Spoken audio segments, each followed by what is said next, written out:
What is going on, Slap fans? It's your favorite guys, Corey and Ding from Slap News here, bringing you Smack Talk Live, episode 73, 4. Check the graphic, it'll tell you for sure. I believe it's 4. Um, man, what a week. Last week, we came here and we were talking about fights for Power Slap 15, the main, the co-main. Now we're coming here, it's like deja vu. We got Power Slap 16 now, main and co-main to talk about tonight's show. We got some great guests lined up as usual, man. But Corey, you are not in your usual spot. Where you at, man? I'm not, my man. I'm not used to like 9 o'clock. I'm on the East Coast. I'm like feeling late. Got a little sunburn. Been out all day kayaking and in the paddle boat out in the lake. I don't take too much time off. Um, Probably haven't taken a solid week off. I would say in probably a good 4 or 5 years. So just getting back to my grassroots in my hometown, enjoying a little bit, kind of the calm before the storm, before we get going. I know myself and you are going to be down in Miami for a little dirty boxing at the end of this month.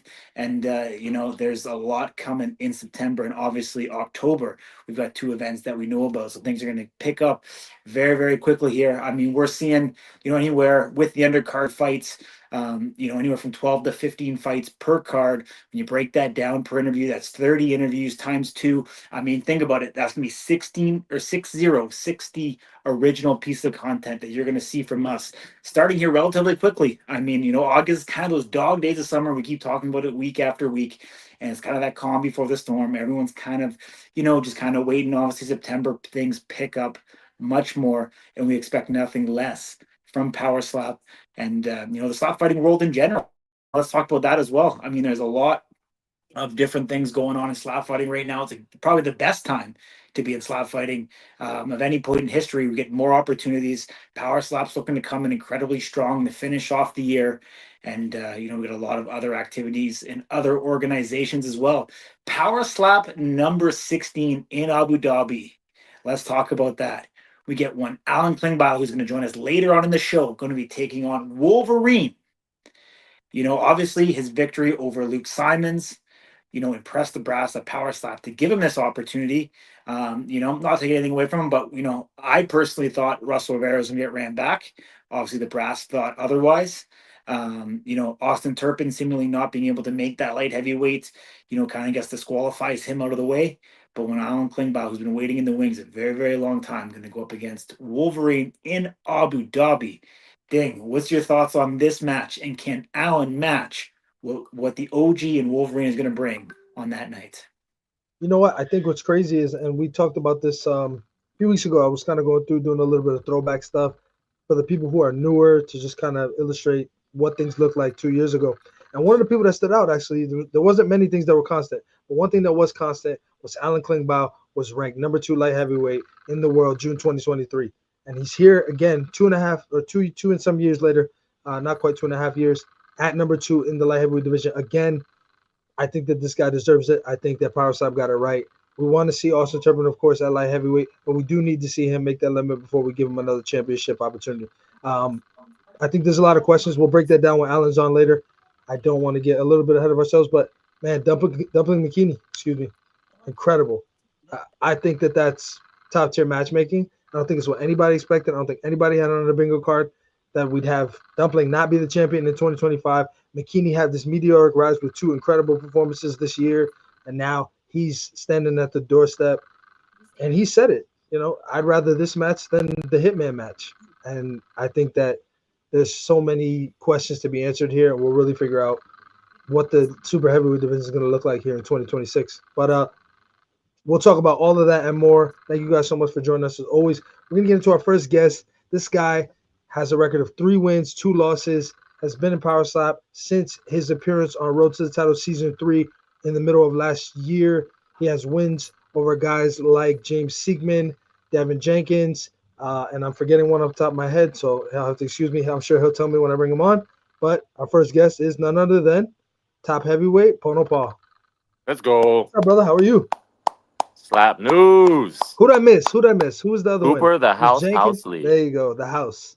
No It was Cooper worries. Housley. I know you wouldn't forget. Yeah, of course. I think I was there. How could we forget? How are you hanging? How are you doing? You look you're in your usual backdrop. You look happy. Come on, man. Everything's How's good, everything going? bro. Still looking swole. 277 pounds. Just waiting for the next call. 266. Let's go. Waiting for the next call. Yeah, I mean, there's a lot of opportunities coming up here in the future. Are you playing coy or have you not gotten a call? No, I haven't gotten a call yet. I mean, there's been some talks in the air. I've had conversations with Erica, with Frank about what the future looks like and what's the next matchups and I just not set for October 3rd, not set for Vegas, but hopefully with some new information that's come down the pipeline. It's like I've been able to get my passport cleared up, so we might be seeing Saudi, we might be seeing Abu Dhabi, Qatar, wherever they want to place me. Now it's open travel, international now. Is that breaking news? Oh, it's breaking news. I'm just cleared today.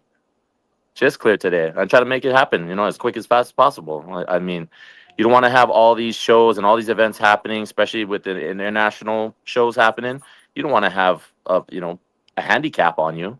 You got to be able to at least get out there and be able to do those events as well. So, I mean, Vegas is a definitely a home ground for me. It's home base for me because of the Hawaiian culture out there and how many people come out and watch the show and watch the events and I hype it up a lot when we're in Vegas, but I mean, Abu Dhabi, Saudi Arabia, Qatar, New Orleans, doesn't matter. We go everywhere. Yeah, I think for your career, man, I think it's probably best that you go all over the place. You become an international superstar versus just a North American superstar. But very happy for you, man. Congratulations. That's big news. Thank you, thank I don't you. know how much the world knew that there were issues with the passport, but I'm glad that we're able to clarify that that's not the case any longer. So we Mm-hmm. could see you, man. It's like you said, and I've been saying this. We know two events. If we do quick math, let's just say three undercard fights on each card, which is being extremely, um, I'll say, conservative, really. Um, that's 12 on each, right? 12 matches. It's 24 people. Add that twice, that's 48. So that's 48 individuals in just the two. That's a guarantee. Add an additional event. Now you're looking at 66. Add an Mm-hmm. additional event. I mean, 66 people to have an opportunity before the end of the year. There's plenty to go around. I think we'll see a lot of new faces. I think we'll see some old faces get their opportunity to figure out if this is for them. And so for you to be able to go overseas is massive because we don't know what the rest of the year will look like. We know we're in Vegas October 3rd. Will we come back in December? Will they do a November card, which they've never done? Who knows? But you being able to go and do that definitely checks the box. So congratulations. The Thank heavyweight, you. kind of an unusual space, right? Obviously, Zakir stutter steps, disqualification against Bryce, comes back, takes care of business against the man. You just mentioned Cooper the House Housley. Now you Mm-hmm. look at Damien DeBell defeating Wes Mena. You've got you just defeated James Seekman. Bryce Jones had a win, but it's weird. Darius is back. Like there's so many movements. Where's everything at? I mean, what's the? I know the West fight is always there. It's always on your mind. I know that that's what you want, but with the state of the division, match make for me a little bit. Clear some things up. What makes sense across the board, not just for yourself. I mean, being at rank number 4, I mean, anything above me, right? Number 3, number 2, number 1 again for the rematch. Sooner or later, coming down the line, a championship title match. That's always up there. But to be honest, I have a passion for the sport, and I like to compete. So, all reality, I don't have to be on a main card, a main event, the bottom 4. I can be on a non-televised match for all I care.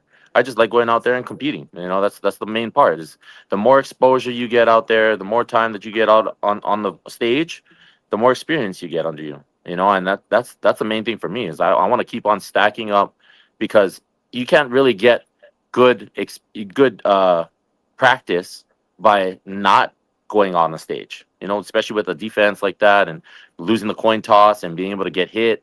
I mean, that's the only way you can practice. Is going out there and being able to compete and perform. So, I mean, I'm happy with anything they give me. I wouldn't even be able to start setting up matches for you if I, to think of it. Right now, I mean, number 4, number 3 is Wes. I mean, that just makes sense. Especially with everything that's going on between me and him and the beef, all this stuff that's happening. I mean, why would you put it anywhere else?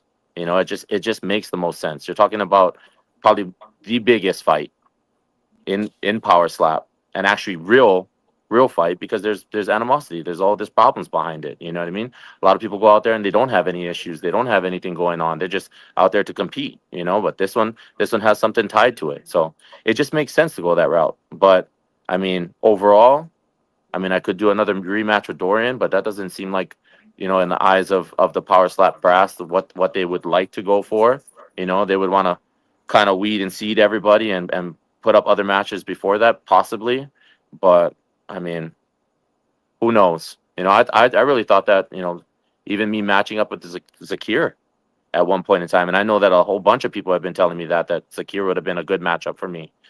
Just being like him being a powerhouse and going out there and being able to execute and knock out every person that he's standing in front, and then me having some power and being able to generate all this, torque and technique and everything else, and we see from his last match with Cooper Housley, like that very first hit he took, and not to say that Cooper is weak in any way, shape, or form, but he put out a solid hit, and that's probably the first time that we've ever seen Zakir shaken up. Usually he's kind of like, no, that wasn't it, brother, only this much, and on that one he looked kind of confused for a little bit, so I mean, only time will tell with that guy, how he's looking and the way that he's matching up, and how if they're trying to escalate and trying to push him up, and see where he goes from there, because he is a powerhouse, and we have pretty big people at the top of the list. You've got Nate Bernard, Dorian Perez, which has the best chin in the heavyweight division.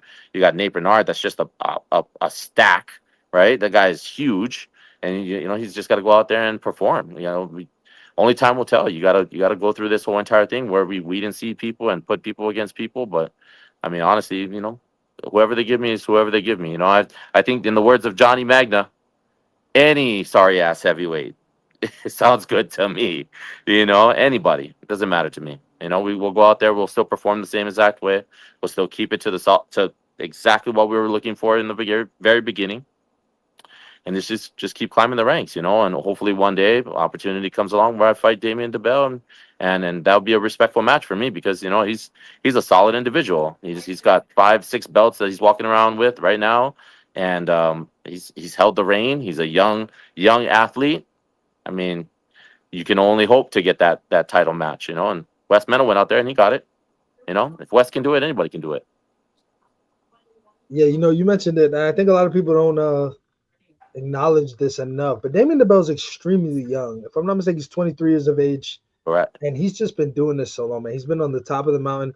I alluded to it earlier with Allen being number 2 in the light heavyweight rankings. One of those other constants, well, the other two constants, I'll just spoil the party right now, was that Damien DeBell was the heavyweight champion of the world and Dorian Perez was the number 1 ranked heavyweight. Those are the three things that are the same from June 2023 to here as we sit in August 2025. So it's crazy to think that a 21-year-old, man who is kind of unassuming. We've always talked about it. He doesn't exactly look like he would be able to do the things that he does.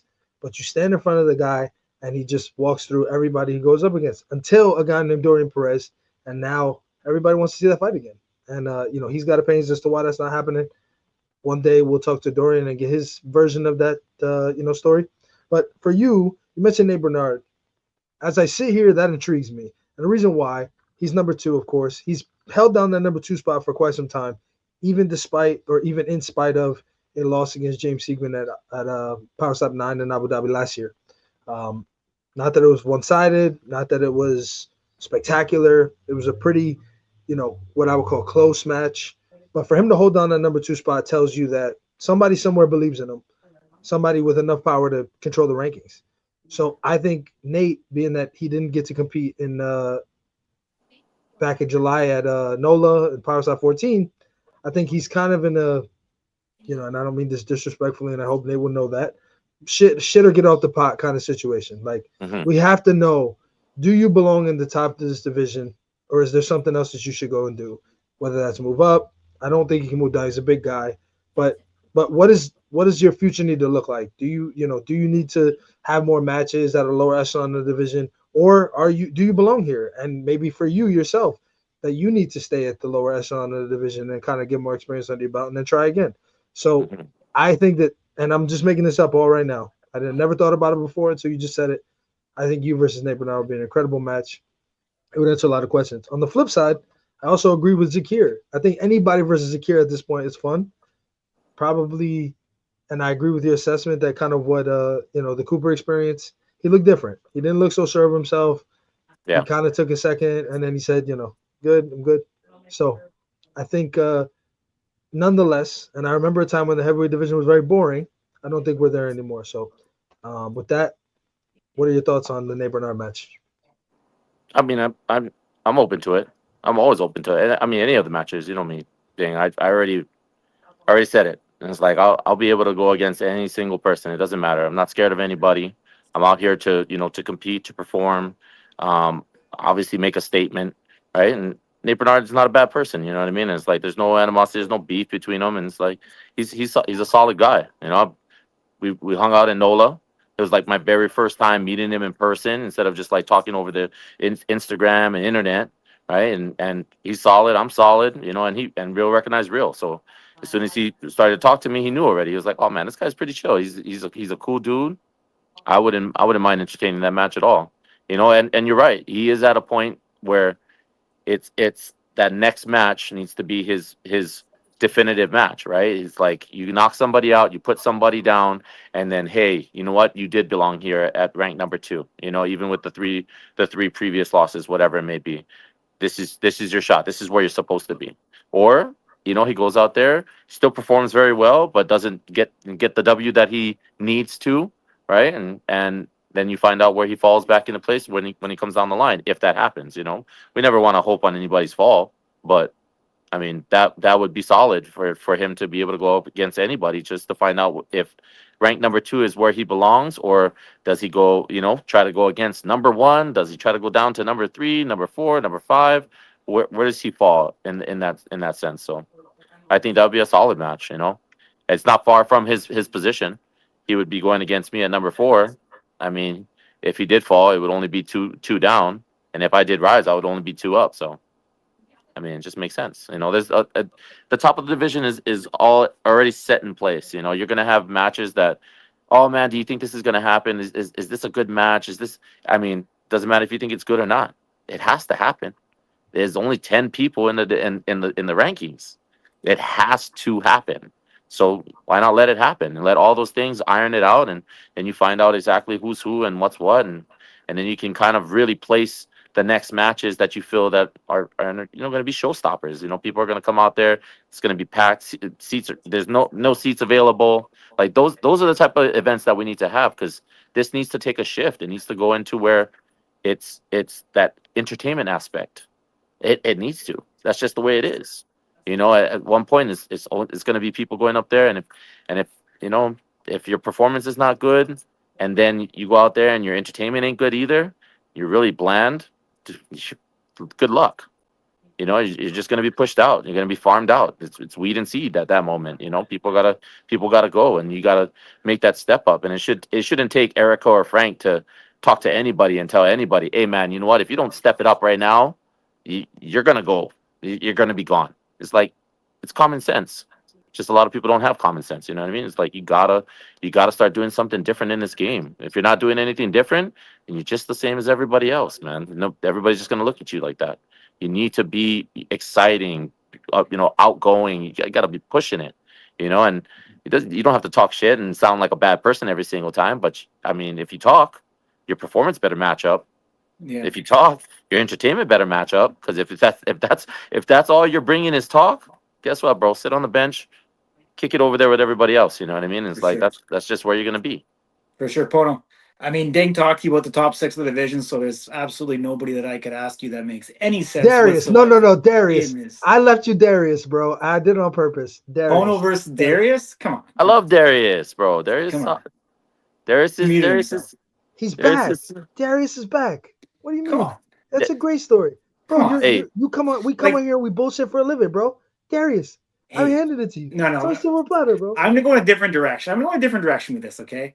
Because if you look at the heavyweight division, how it started in Power Slap. I mean, yes, we had Wolverine, obviously at the top of the division. We had Damien DeBell to come. Then we had a second revolution when Nate Bernard was recruited.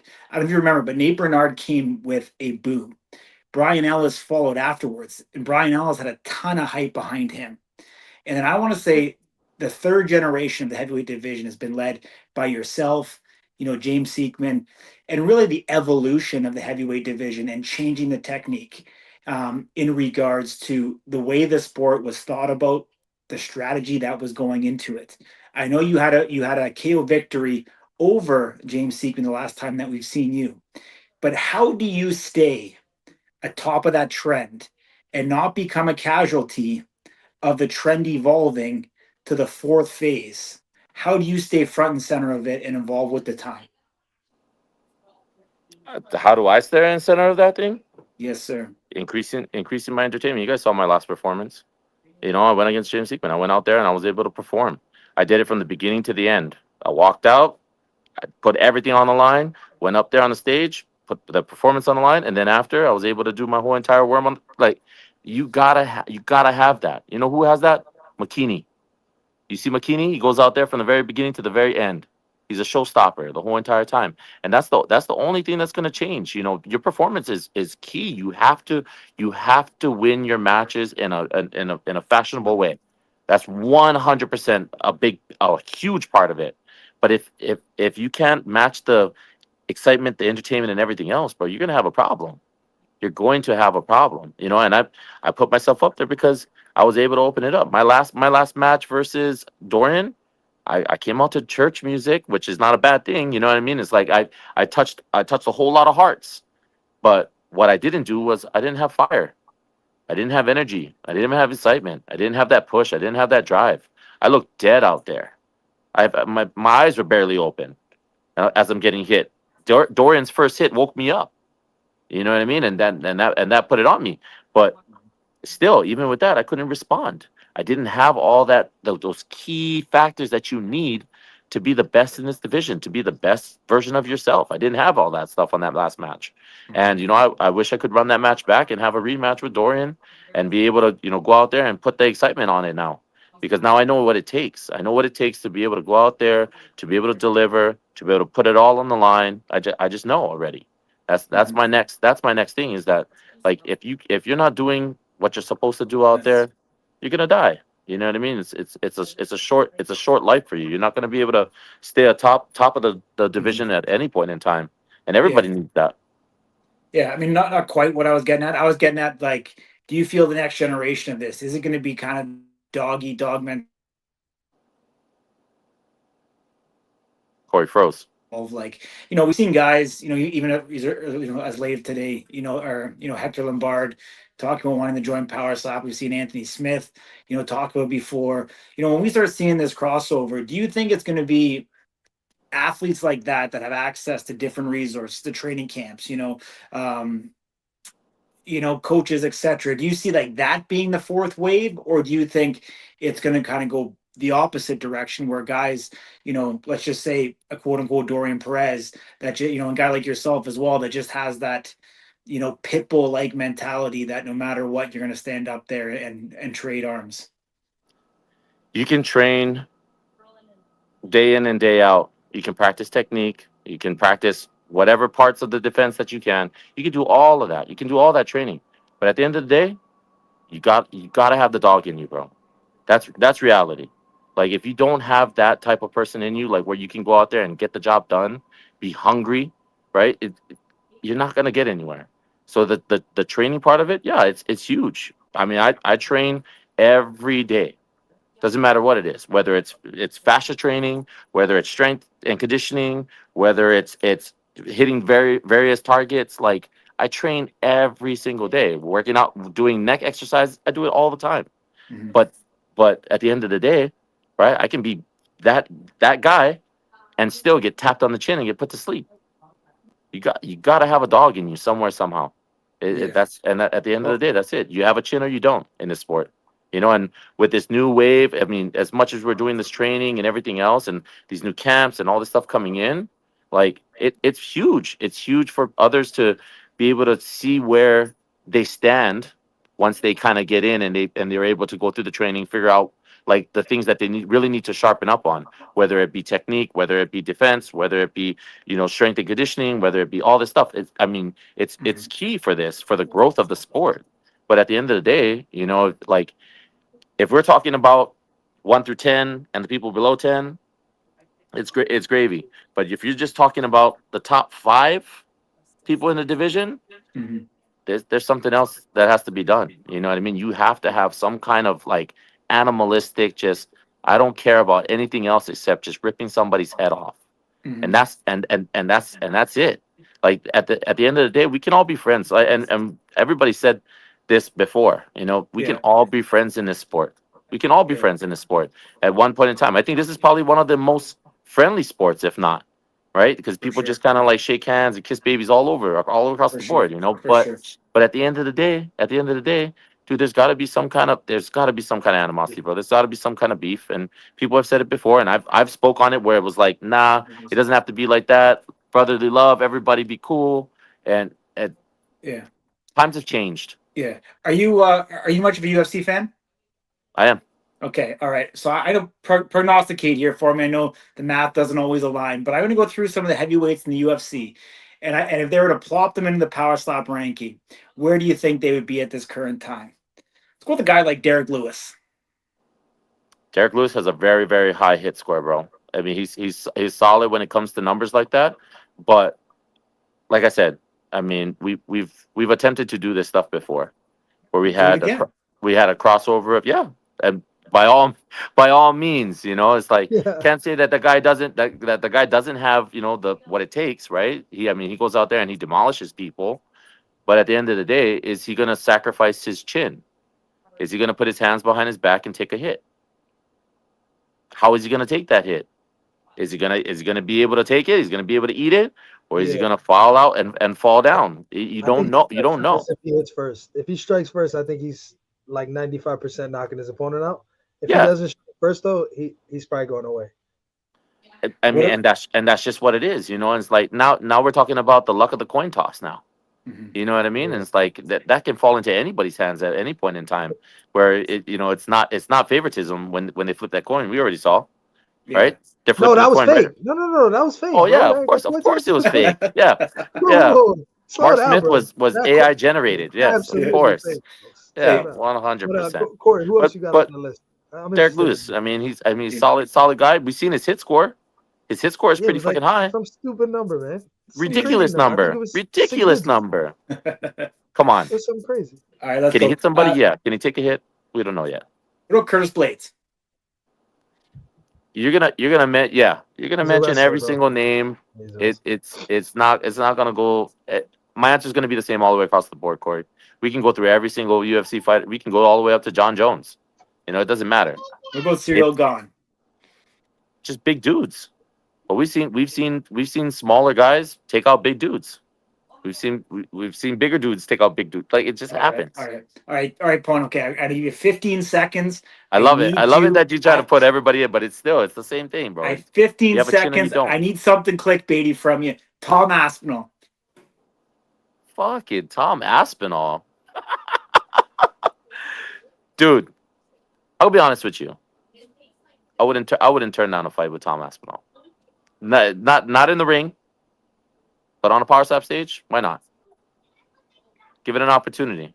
You know, I'm not gonna go out here and call out fucking Logan Paul and Jake Paul. You know what I mean? Give it somebody with Bro, why not? He's why? fight Gervonta Davis, bro. You should absolutely fight Jake Paul. What the fuck? Yeah, but he ain't gonna do it. Bro, if He he ain't gonna. Gervonta Davis is 139 pounds.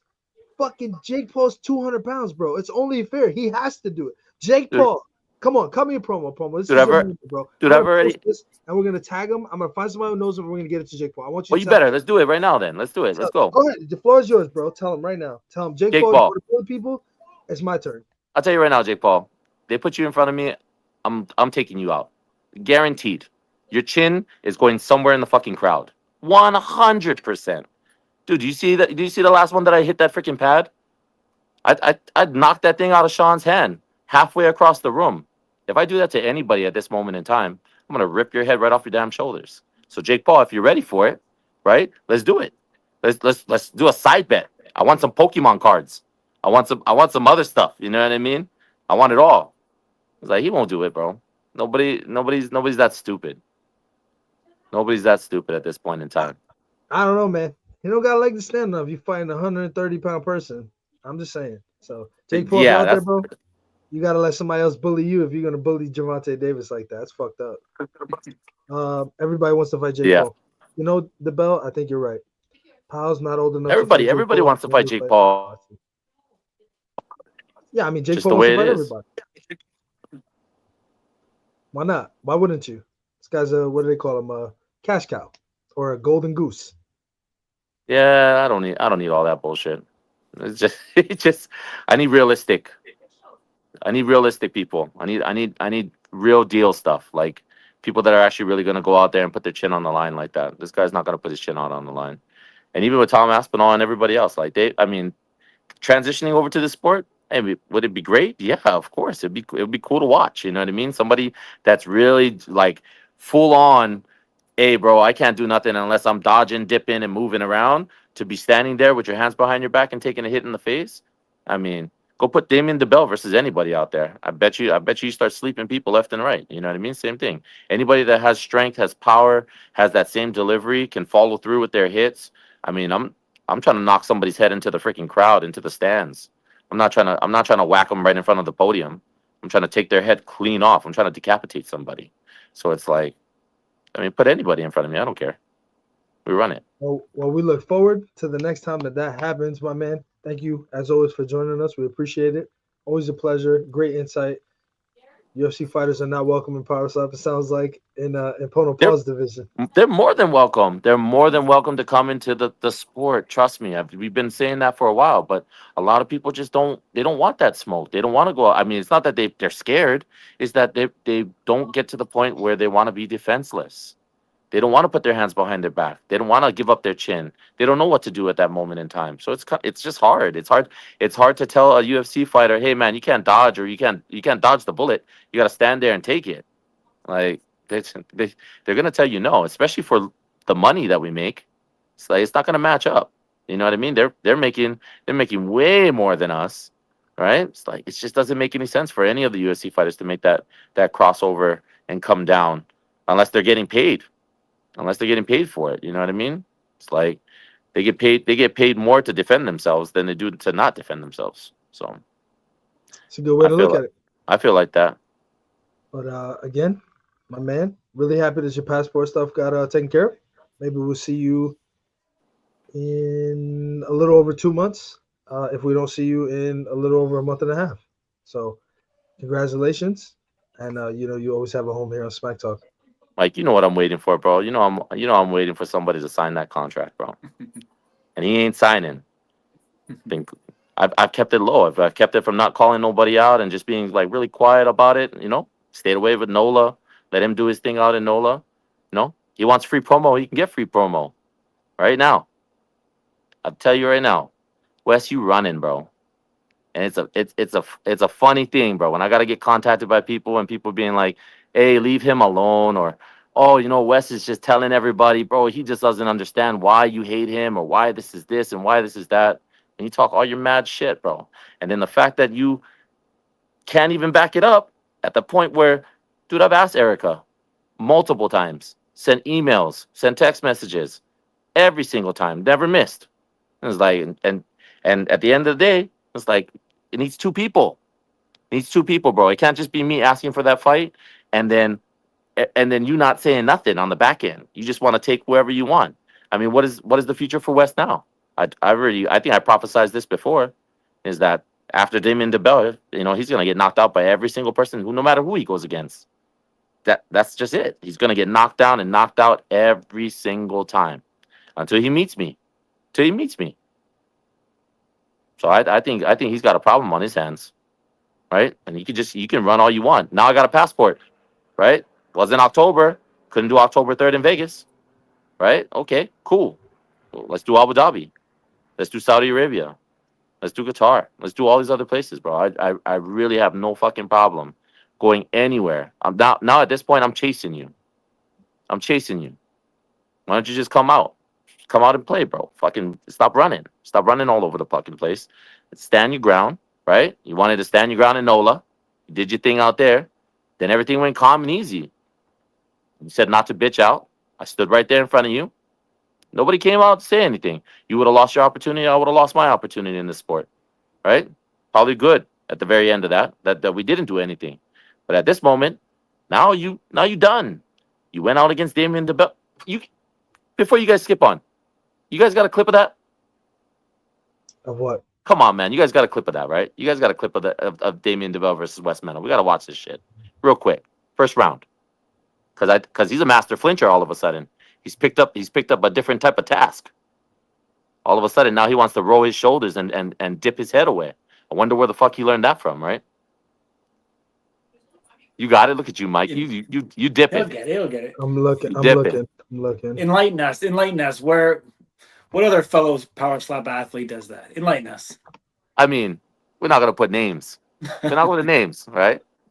But I mean, Can you see this? who's teaching you this? Who's teaching you this? Because in the very beginning, I taught you how to talk. Crazy You taught guys you can how to see this? walk. Now all of a sudden, yeah, I see it. Okay. Now all of a sudden, you dodging and you flinching.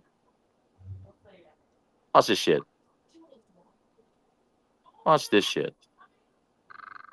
Watch this nice little tuck and roll. Tucks his chin back, puts his left shoulder forward, rolls back out of it. Saw that? High. Yeah. Bullshit. It's high because you tucked back. You moved your head back.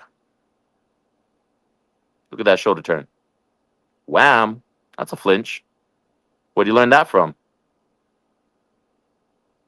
Flinch. Where'd you learn that from? And he would have got dominated just like how Damien said. He would have got knocked out in the first round because they would have called that flinch and they would allow Damien to fucking knock his ass out.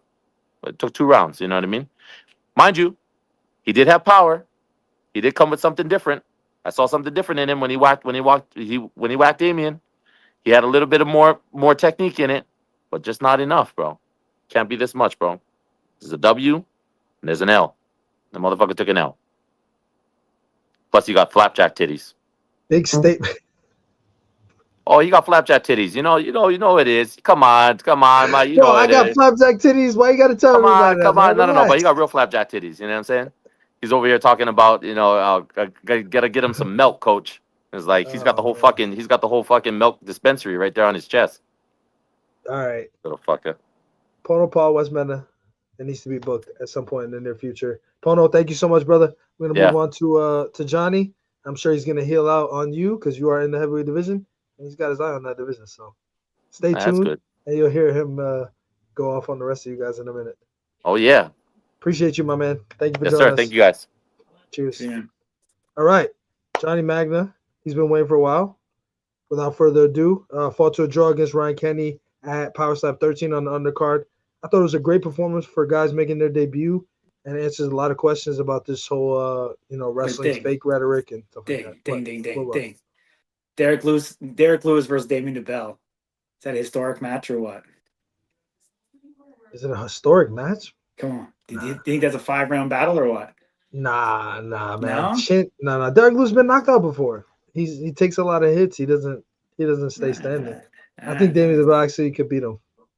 To be honest with you. All right, cool. All right, Johnny Magna, man of the hour. Damn. Sorry, I know it took a while. I apologize. Y'all We got tried here. to cut him off at 33 minutes. We're at 37 fucking minutes. My ass hurts. Bro, we were trying to cut him off at 14, buddy. Come on. Yeah. We could pull up clips now and shit. The fuck? I'm bugging you, man. Yeah. I mean, like, listen, if damn. you requested, what am I gonna do? Tell you Yeah, no? But you do a lot of shit, Johnny. You got stand-up comedy. You wrestle. You let people slap you. Like, what's Everything. going on in the world of Johnny Magna these days? Everything. I'm trying to incorporate everything together. Be a master of all trades, But yeah, I don't know. I'm just trying to get my face out there. Like if I'm doing shit like this, everything I do includes entertainment and getting my face out there. So I might as well incorporate it all together. So I do wrestling, and then I bring the wrestling to power slap a little bit, and then I bring the power slap to comedy now, and everything is working out pretty well, honestly. Yeah, I mean, what if you get hit by a girl and it actually hurts? Like, what would you do in that situation? I thought about that, but then at the same time, I'm like, no way. You know, that's why that's part of the joke is that I exclusively let women do it, and then if women don't want to do it, then I ask for the smallest guy in the room. But I purposely do people that I don't think can knock me out. You know, I don't know if y'all know who Juan Adams is, but Juan Adams was in the fucking crowd, and he's like a big old super heavyweight motherfucker. That's I think he's fought in like UFC or PFL or some shit like that before, but I wasn't gonna let him fucking near me. Y'all crazy. So women only or smaller men. Hey, I respect that. Is that like your unfair competitive advantage? Is that you do stand up and let people slap you? I don't see anybody else doing that. Hey, I'm trying to think outside the box because it really is training. I really am fucking letting somebody tee off on me still, you know? You're like the modern day freak show, buddy. Yeah, for real. Shit. I'm going to be a household name. Watch, mark my words. What a guy, man. I don't know. Yeah, I mean, most people are doing like pool noodles and shit. You're just like, so what do? You're doing your comedy. You're like, hey, who wants to slap me? Like, so when they introduce me, they say that like I'm a wrestler and I do that I was recently just on Power Slap 13 and stuff like that. So like right away I can tell I got the crowd's attention. The second you say power that this guy fucking stands in front of people and fucking gets whacked in the face on national television, they just sink into what you're saying, right? So I was like, you know what? At the end of I'm gonna go out with a bang. So usually I'll do like the comedy or whatever, and then the last couple minutes I'll be like, I'm gonna show you guys an example of how I practice. I need a volunteer. We usually try and find like the funniest person that would fit the criteria for it, and then fucking have them come up in front of everybody, introduce themselves, and then I tell them we're gonna do a video, and it's one shot, no warm ups. They just fucking sit there and bust my shit up.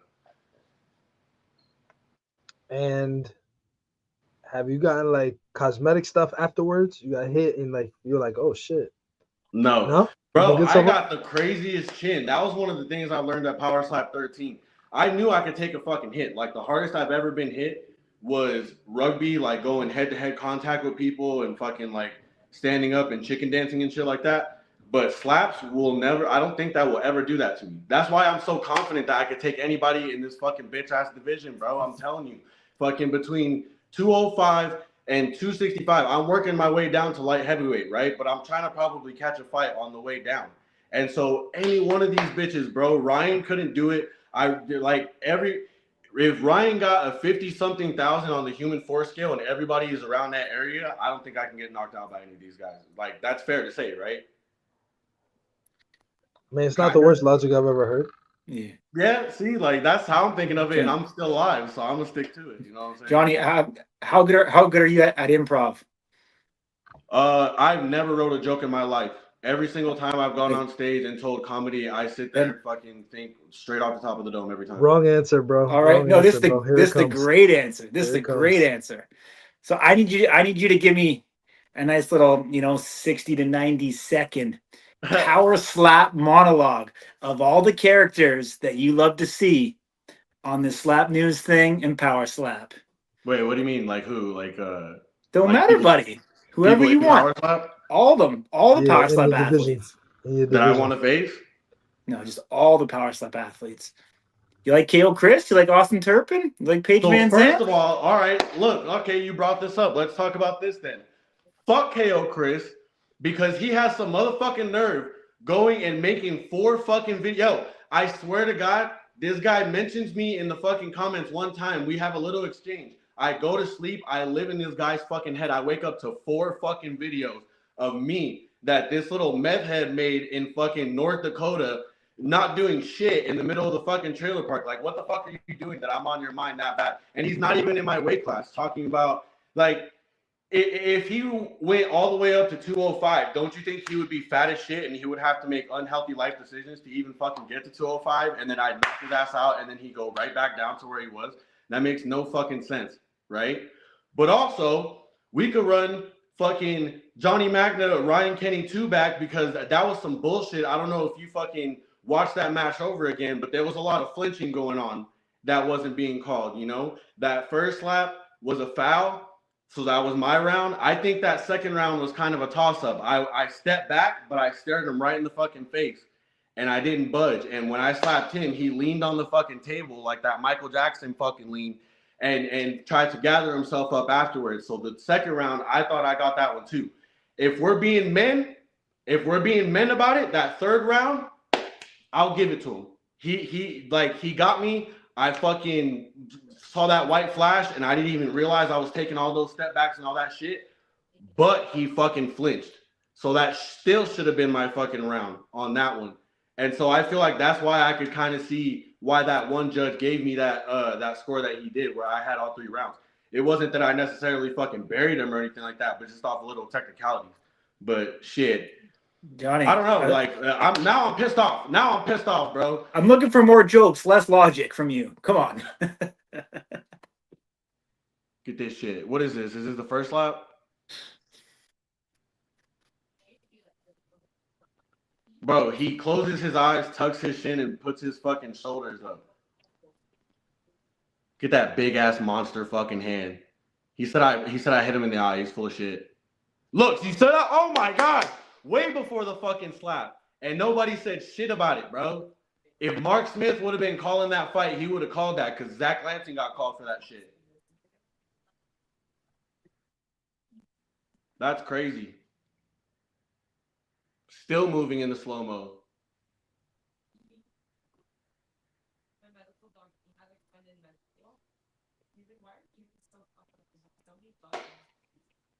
Wow, you did a good job keeping your feet down.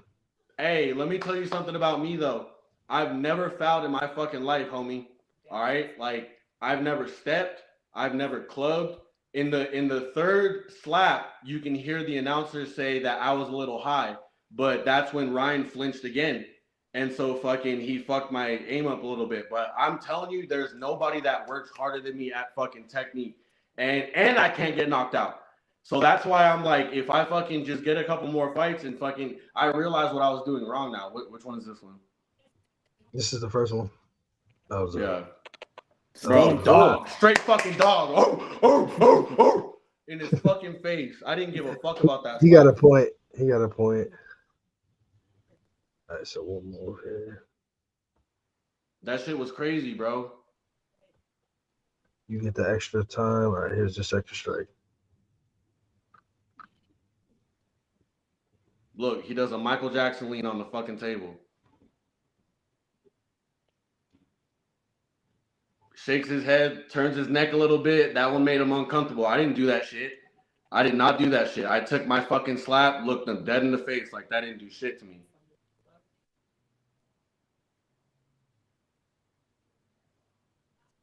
Yeah, seems like a clean slap, man. Yeah. My shit's always clean, bro. It's my middle fucking name is clean. Matches your underpants, eh? Yup. Never had a streak. Hey, never had a streak in my life. Oh, I love fucking with you, Johnny. Boom. Right in his fucking face. Did I don't know, man.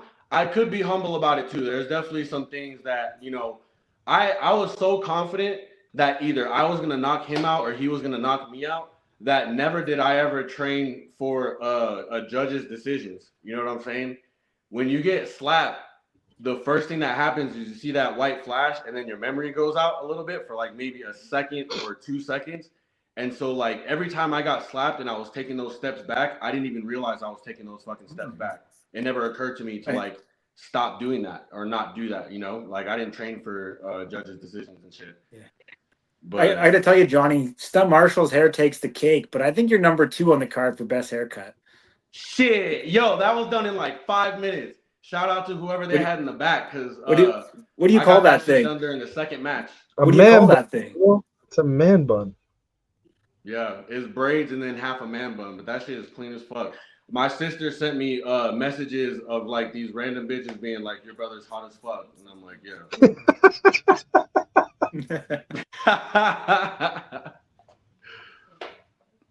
Look, it kind of looks you like see me. Look at me right there. Muffin, Look at me right there. Look at me right there.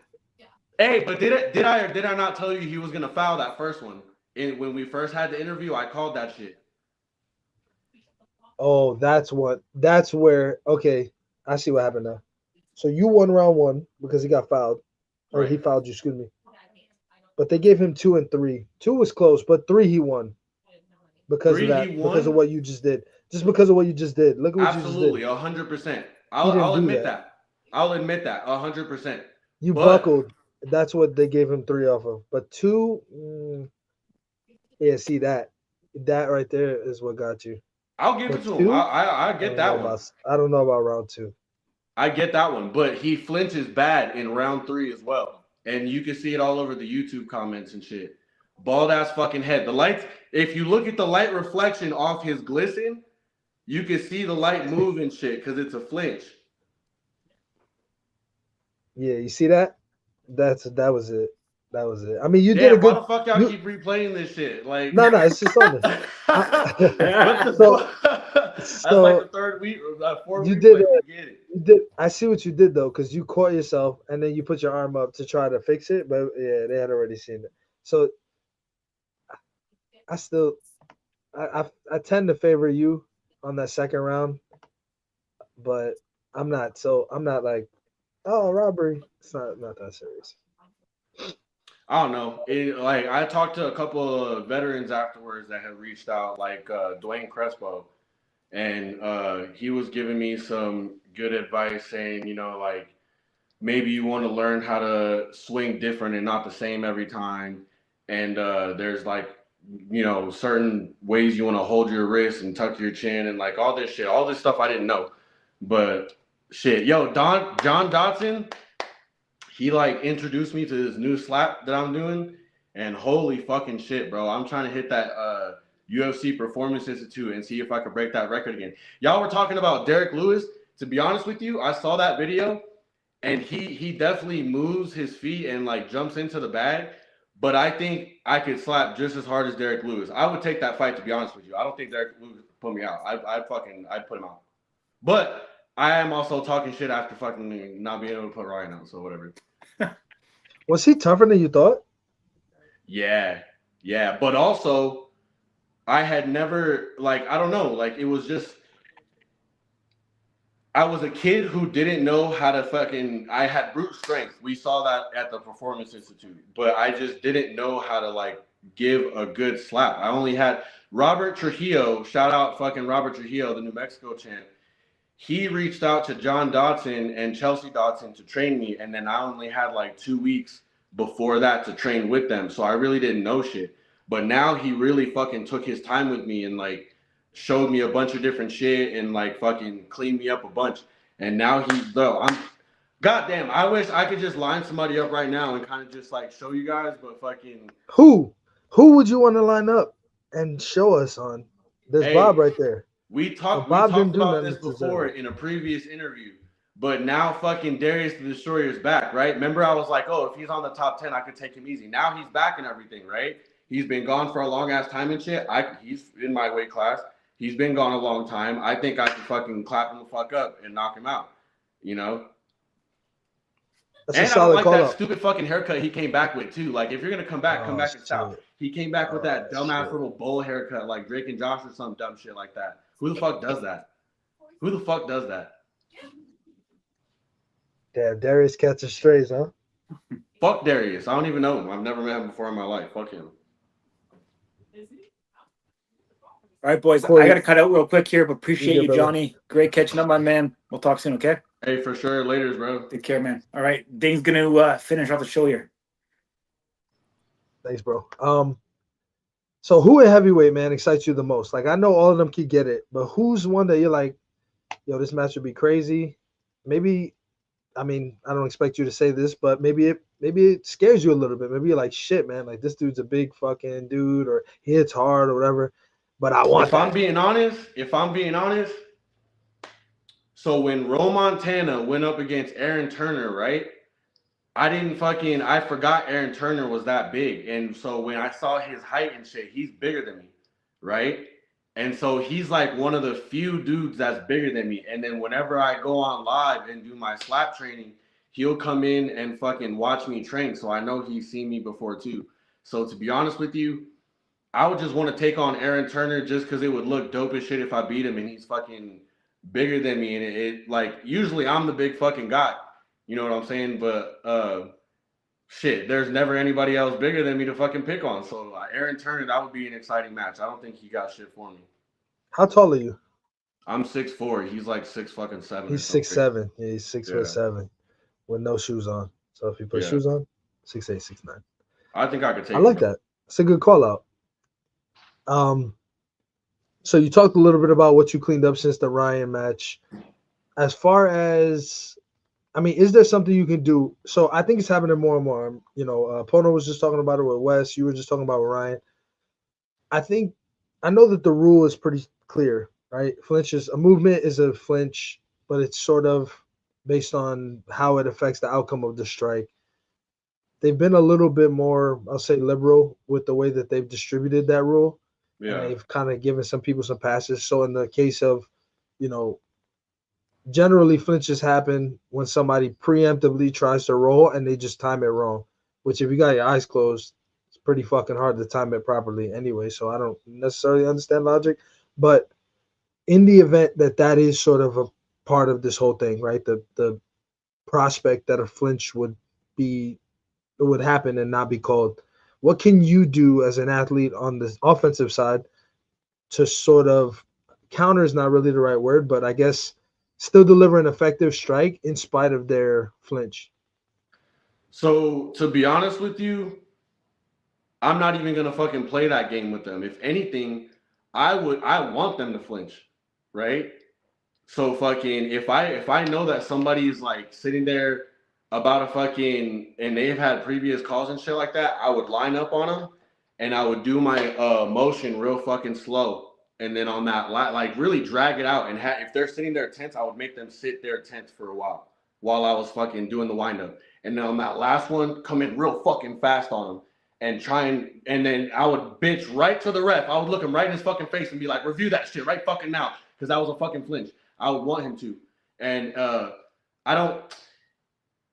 I think it would be smarter to fucking do that on the second one where I'm like, all right, now let me use my offense. I just seen where this homie flinched. My hand, 9.5 fucking, I don't know if it was like inches or centimeter or whatever the fucking case was, but my shit's going to hit the target regardless.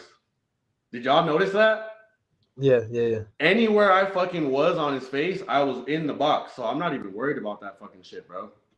But I'm trying to play mind tricks and shit. Like that's what I'm picking up on smaller shit like that. We've seen people do that though, and that's kind of why I was asking. We've seen people who will make the athlete wait for the strike because they'll move no matter how subtle, and then you're like, oh, I see a new position. Boom! So it's like, I know you're not gonna get called for flinch here because it's so small. Maybe you don't use your shoulders. Maybe you just like put your head forward a little bit. But now it gives me an opportunity as the offensive striker to look at you and say, oh, okay, you moved.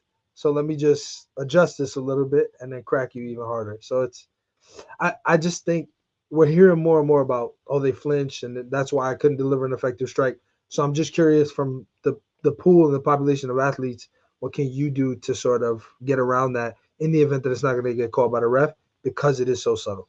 So Brandon Bardot was actually real good about that in my fight.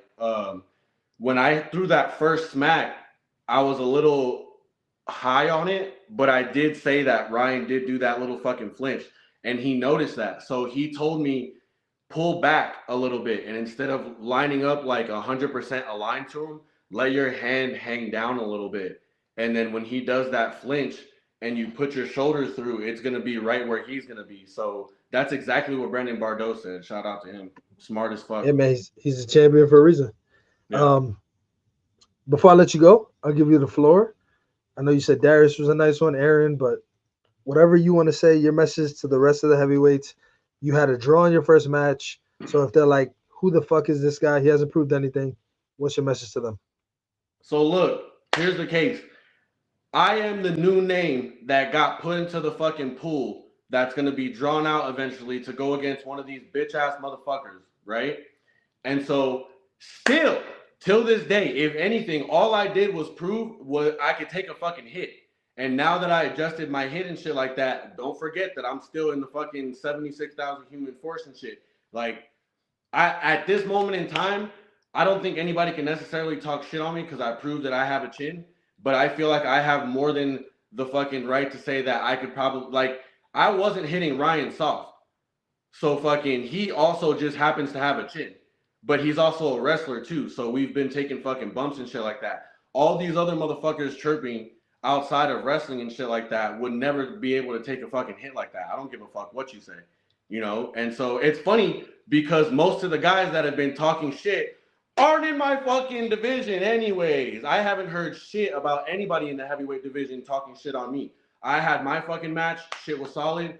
Fucking everybody stayed quiet after that. Nobody called me out. So as far as I'm concerned, that's exactly how the fuck it should be. Everybody got their fucking eyes on me, and I'm really not giving. I really don't give a shit about anybody else, to be honest. Like fucking, I'm just the new face of this shit. I'm building my way up, and I'm gonna be the new face of this shit.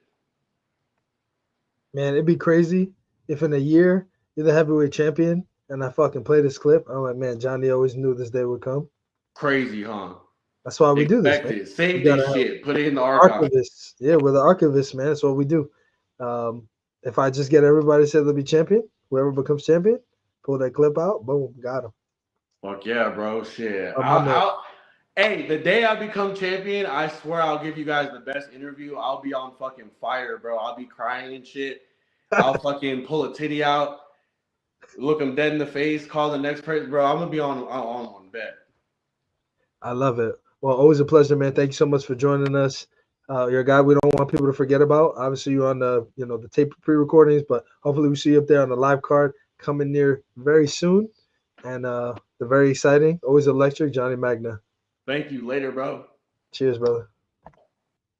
All right, Johnny Magna, ladies and gentlemen. Let's get into our last guest. He's been waiting very patiently, and I don't have anybody to talk to, so might as well talk to him, right?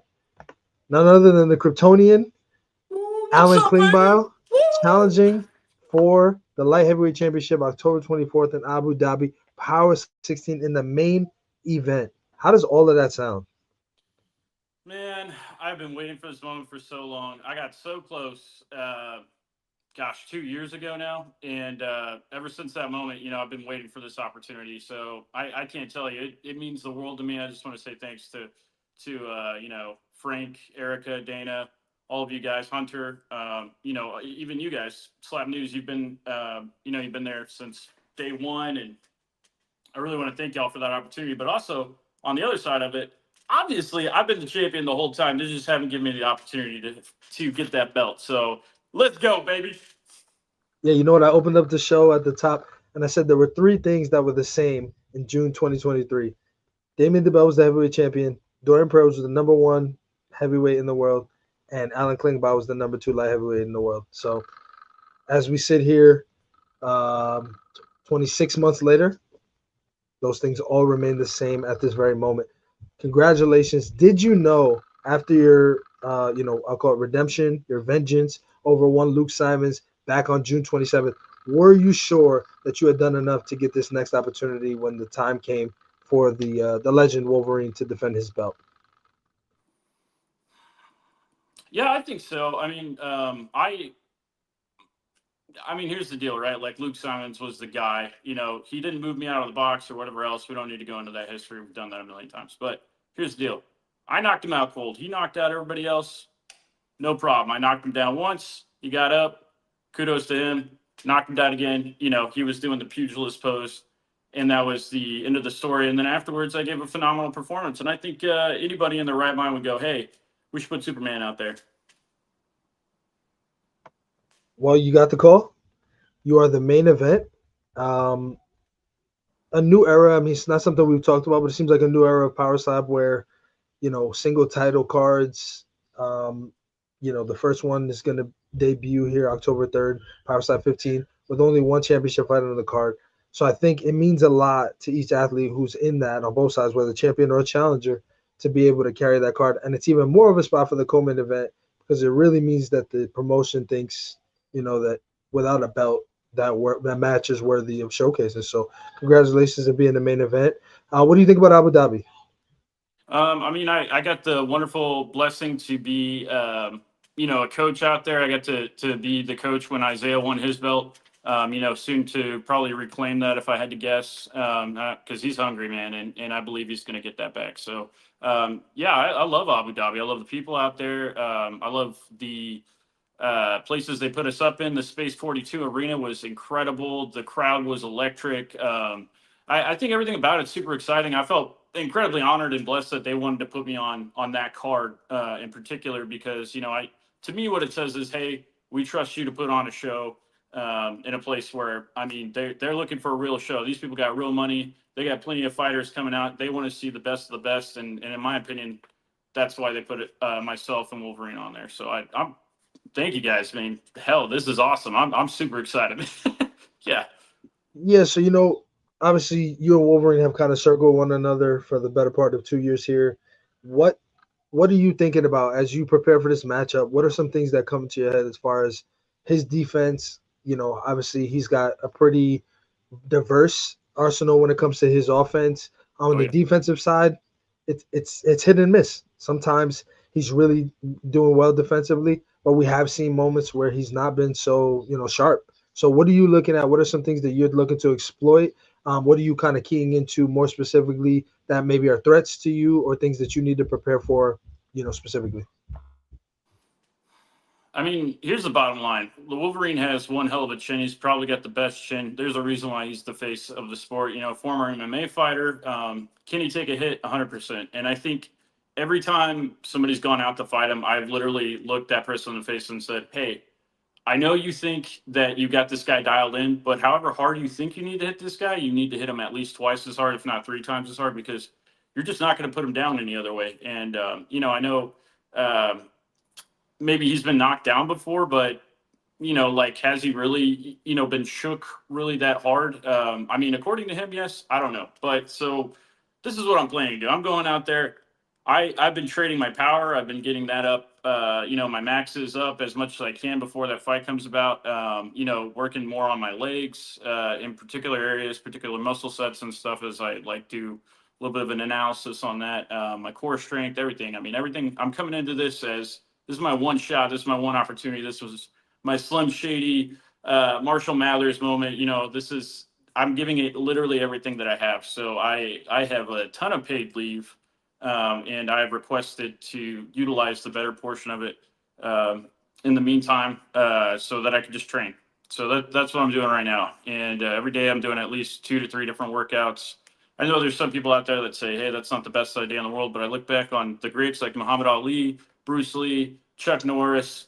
Hey, let's do Jean-Claude Van Damme, Benny the Jet, Steven Seagal, any of these guys. None of them at that time were like, hey, you need to do these sets and rest accordingly in between. It was like, no, you go balls to the wall all the time when you're in this champion, window. So I'm here, I'm running.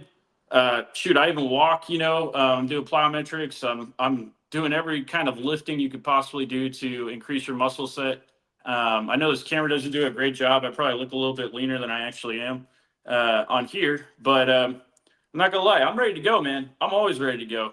If you put me in there today, I would still win. So that's what I got to say to the Wolverine. I'm coming for you. You know I'm coming for you. You know I'm the one. I am number one. I will be the champion. So I anticipate, I think it's pretty safe to say that you'll have a pre-fight interview with Corey at some point before that match. So I'll lay off with the pre-fight questions. I am curious, however, your thoughts on the co-main event of Power Step number 15, guys that you have competed against. In the case of Luke Simons twice, in the case of Austin Turpin once. Who wins that match and how? No matter what you say, you're going to get some backlash from people. But honestly, I love Austin. I think Austin's going to win. I think hands down. I don't think that Luke Simons is ready for that. I certainly wasn't ready for that. He's got this really unorthodox, and so do I. We're both unorthodox people that have a hell of a lot of power behind it. But it's because of the way that we do things that kind of throws people off a little bit. And I can tell you, no matter what Luke Simons does, he's not going to be able to prepare for Austin's hit. Like, there are just few people out there that can do it. Wolverine's one of them. Probably maybe Russell might be able to withstand a few of them too, and myself, at this time after training like certain muscle sets and being able to take like certain hits and stuff, I think I could probably go toe to toe with Austin again in the future. So, but yeah, sorry, Luke, I think you're going down, bro. Final question before I let you go. Really appreciate your time as always. You go out there October 24th. You become the light heavyweight champion of the world. If you have your pick, who is your first championship defense against? Got the pick of the litter, you know. If you're the champion, you get to choose, right? Gosh, yeah. I mean, Russell Rivero is a he's a very desirable person. I know Russell doesn't want to fight me because we're bros, and so I'll give him that. If he doesn't want to do it, that's just the way it is. But if not, I guess Austin. I mean, let's run it back, dude. He's my boy, but let's fight, bro. Yeah. Would Austin agree that he's your boy if we asked him and there's a camera? He's probably not gonna say that, huh? Probably not on camera. Yeah. You won't admit it. Okay. All right. Fair enough. Yeah. All right, awesome. Well, Alan, congratulations once again. Really great to talk to you. Very, very happy. I think it's been a long time coming. Like I said, better part of 2 years here. You've been the number 2 light heavyweight in the world. You finally get your opportunity October 24th. The venue is Space 42 Arena in Abu Dhabi versus the legend Wolverine Juan Bader. So, congratulations, Alan, and we'll chat with you soon. Yes, sir. All right, brother. Thanks.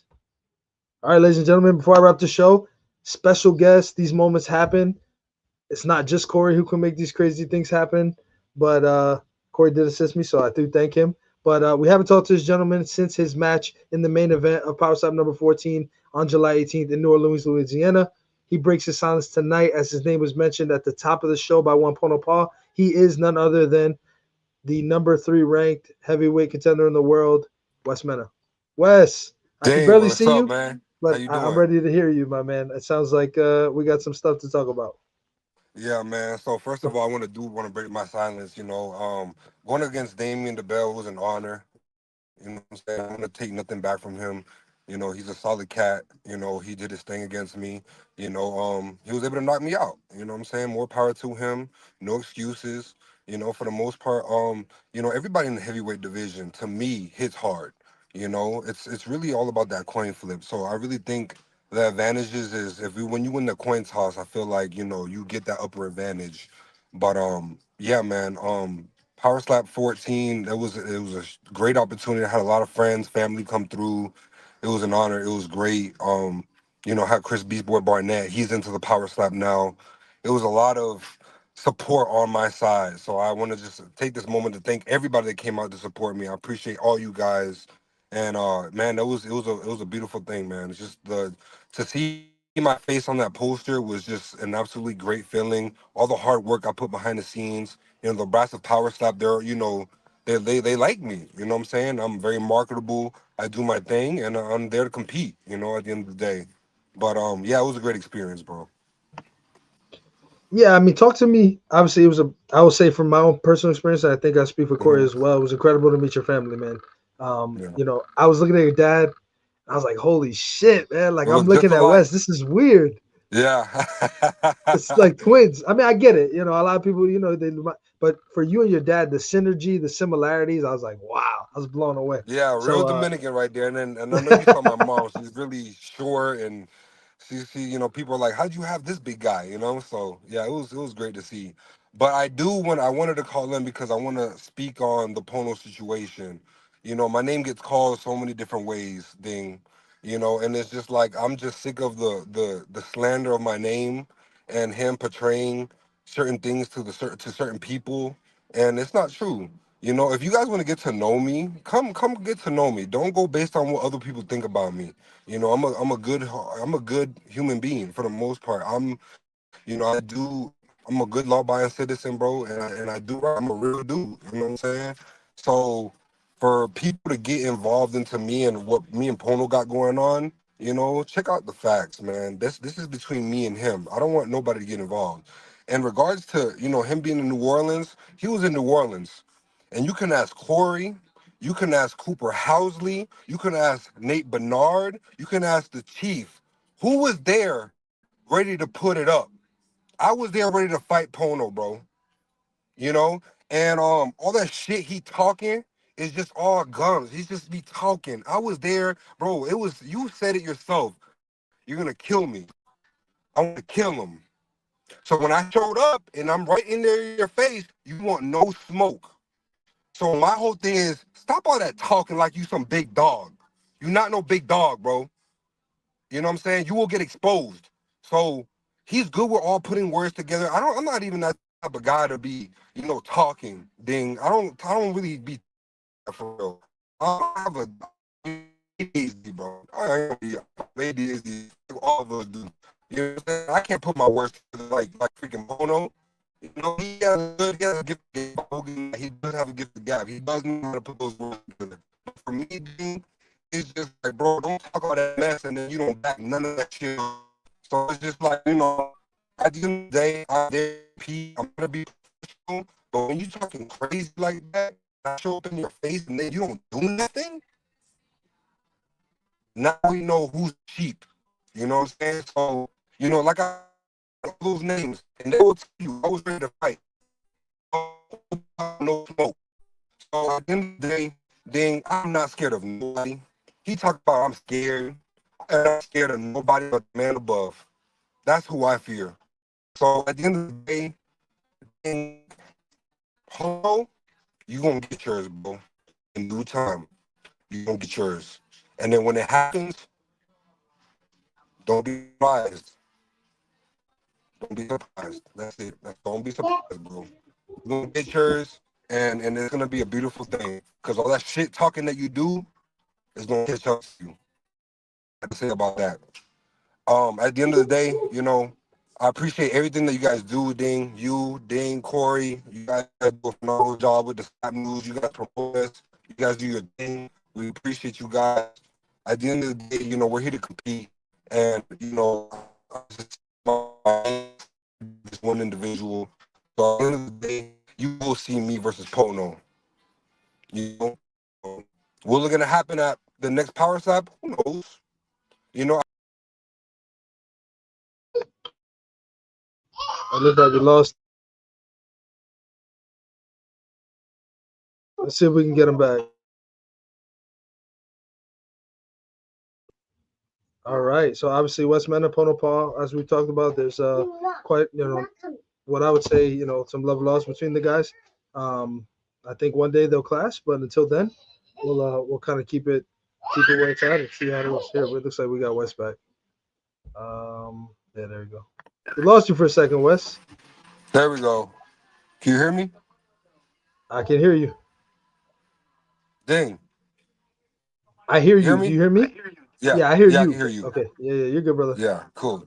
Yeah, so at the end of the day, is it gonna happen at the next Power Slap? Who knows? I have been talking to Erica and Frank. I do want the Pono. They asked me for my opinion on that. I give them my opinion. At the end of the day, I want this to be the biggest match of all time. I want it to be bigger than a title fight. So I'm thinking ahead. I'm thinking, hey, you got Miami, you got Texas, and you got other countries. Mind you, yes, he just gave us the hint, the breaking news that he can travel now. Great, great. You know, I'm welcome it anytime he wants. I'm not doing no thing. I want it all. At the end of the day, you slandered my name, a lot of shit that I don't respect, and you pay the price when I see. So, Pono's gonna get his. Yeah, And obviously. he's cautious on. So, what happened at the next person, like I said, who knows? I haven't talked to Erica. At the end of the day, it's not. He's talking about, oh, the contract's already signed on me. It's not up to him. That's not how that. That's not how it goes.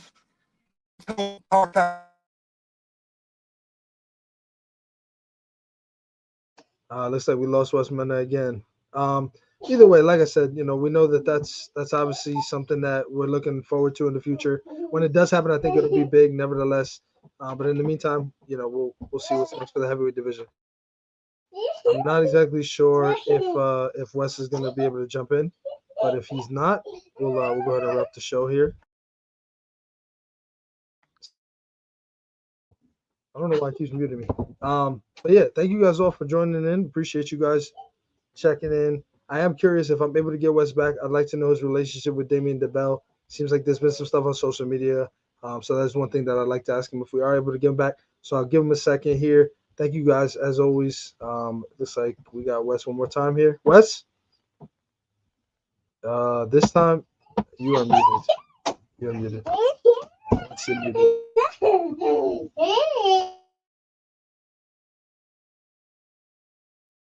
Wes, I can't hear you. You're on mute, brother. Can you hear me now? There you go. I hear you now. Yeah, at the end of the day, I don't want it to keep falling off, so I'm gonna try to end it quick. But at the end of the day, Ding, I'm not dodging no smoke. I want Ponos just as bad as he want me. At the end of the day, it's up to the brass of Power Stop to make that decision. I did tell Erica, like, I don't want to fight in Vegas. I want to fight either where it can make sense. Miami, Texas, Oklahoma. Let's try something new. I want it to be the biggest match of all time. Yeah, there is a grudge match. So at the end of the day, it's not up to me, but if it happens where his name is on that contract, I will sign that with the quickness, you know? So be prepared. There will be some fireworks. I advise everybody stay away because this is not going to go the way you think it's going to go. Um, and yeah, Ding, that's what I got to say, bro. I'm curious before we let you go. Of course, thank you Uh-huh. so much for choosing us to break your silence on our platform. We appreciate that. Sure.